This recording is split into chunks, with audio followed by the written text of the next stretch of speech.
For Amarjit Singh Khiyam and the 21-member India U17 squad, the long wait is over. In April 2015, German Nicolai Adam was appointed as coach. He stressed on the need for foreign exposure. Since then they have travelled to 4 continents and visited 18 countries. Their last visit was to Mexico in August-September. They have played more than 100 matches and travelled more than 200,000 miles. No team in the history of Indian football has been so well prepared. The All India Football Federation AIFF has spent a colossal 15 crore rupees on their preparations, which includes the salaries of Adam and coach Luís de Norton Matos of Portugal, appointed in March 2017. They have overcome psychological barriers of stage fright to being overawed by better-built foreign opposition. The creative midfielder from Assam, Komal Thatal, became the first Indian to score a goal against mighty Brazil in the BRICS Cup in October 2016. This Indian U17 team has reached many such landmarks, but more have to be reached when action begins. Their performance can make or mar Indian football's future. The U17 Indian football team pose for an official photograph with the coaches and support staff. Image courtesy Twitter at Indian football. Most of the players in the squad are from humble backgrounds and have the fire in their belly, as success can lead to a professional career and upward special mobility. Football and poverty coexist not only in Brazil and Africa but also India. Midfielder Abhijit Sarkar's father pulls a rickshaw in Chinchura, Bengal. Tall defender Anwar Ali's father grazes cattle in Punjab, and tenacious Jitendra Singh's father is a watchman in New Alipur, Kolkata. Sanjeev Stalin's mother sells clothes at a Bangalore footpath. The skipper's parents sell fish in Impal, and midfielder Jeeksan Singh has an ailing father and is dependent on his mother, who sells vegetables in the market. Another midfielder from Manipur, 9th Oy, lost his father 2 months ago and lives in a 2-room tin-roofed shack. Only goalkeeper Dheeraj Singh and midfielder Suresh Singh and the 2 recruits from overseas, Sunit Dhaliwal Canada and Namit Deshpande USA, are from middle-class families. As dusk descends on Delhi on Friday, the 6th of October, deep-lying midfielder Amarjit will be India's first World Cup captain in their first match versus USA in the FIFA U17 World Cup at the Jawaharlal Nehru Stadium, Delhi. The 10 other players, who will walk out proudly in front of the Prime Minister, Narendra Modi, the FIFA Secretary Fatima Samoori and the President of the AFC Sheikh Salman, will also be the first Indians to play in a World Cup. History will always remember them fondly, but their on-field performances will decide whether India, the sleeping giants of international football, have finally awoken. Many are, however, unaware that India's tryst with World Cup destiny should have commenced a little over 67 years ago in the 1950 World Cup in Brazil. India had qualified for the 1950 World Cup and were placed in Group 3. They would have started their campaign against Paraguay on the 25th of June 1950, and the league fixtures would have finished by the 3rd of July.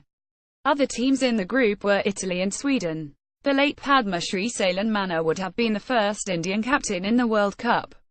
By a quirk of fate, the last possible living member of the team that could have made it to the 1950 World Cup, legendary dribbler Ahmed Khan, died on the 3rd of September this year at the age of 91 years.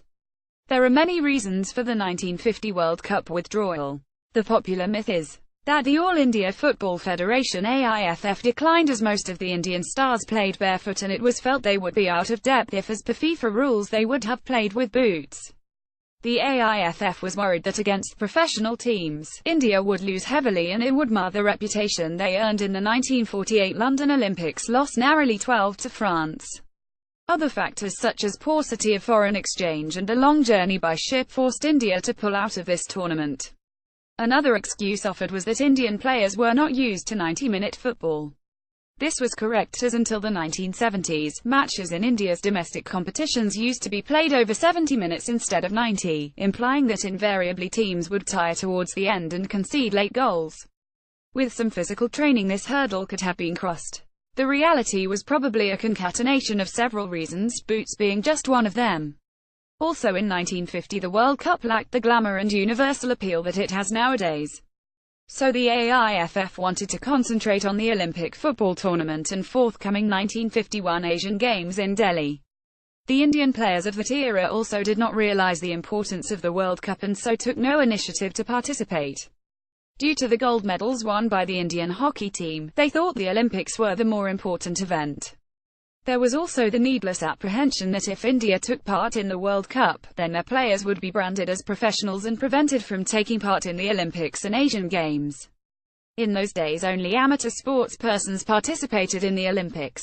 The FIFA U17 World Cup 2017 trophy. Image courtesy Twitter. Hosting the U17 World Cup is India's second tryst with destiny and an opportunity that should not be wasted.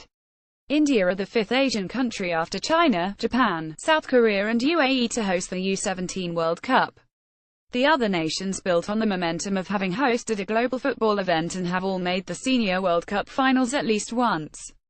Can India emulate them? At present, India are a second-tier nation in Asian football. There were many obstacles. Javier Seppi, the local organising committee tournament director, feels some of the obstacles have been overcome. 6 world-class all-seater stadiums are ready and can transform India's football destiny. Leading European clubs like Real Madrid, Barcelona, Chelsea, Manchester United and Arsenal can now play in one of the 6 cities in their pre-season summer tours. These clubs come to Japan, China, Malaysia and Singapore, but can now include India as the playing facilities are world-class. This could lead to long-term TV and merchandising deals. Also, the world will realize that many in India are passionate about football. In most of the previous U17 World Cups, matches were often played in front of crowds of about 10,000–15,000. At least in Kolkata and Kochi, all matches will have crowds of over 50,000. Even at other venues, large crowds are expected as the tickets have been reasonably priced from 40 rupees to 800 rupees. So the image of sports fans in India being just cricket-obsessed will be altered forever. Novi Kapadia is the author of the recently released book Barefoot to Boots: The Many Lives of Indian Football, published by Penguin and released in September 2017. Published date October 5, 2017 0912 am. Updated date October 5, 2017 0933 am.